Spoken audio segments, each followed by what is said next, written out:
আরও ভালো ভালো রেসিপি দেখার জন্য আমাদের স্টে উইথ সৌভিক চ্যানেলটাকে অবশ্যই সাবস্ক্রাইব করো। আজ আমি মৌরলা মাছের বাটি চচ্চড়ি বানালাম। সে মৌরলা মাছ আর নিয়ে নিয়েছি এখানে শিম, মিষ্টি কুমড়ো, আলু, পেঁয়াজ কুচি, টমেটো কুচি।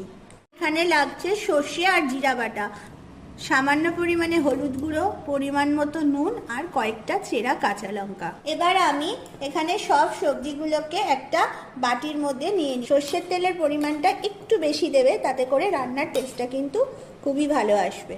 এবার আমি এর মধ্যে দিয়ে দিচ্ছি সর্ষে বাটা, দিয়ে দেব নুন আর হলুদ গুঁড়ো। এবার এর মধ্যে আমি দিয়ে দিচ্ছি মাছটাকে।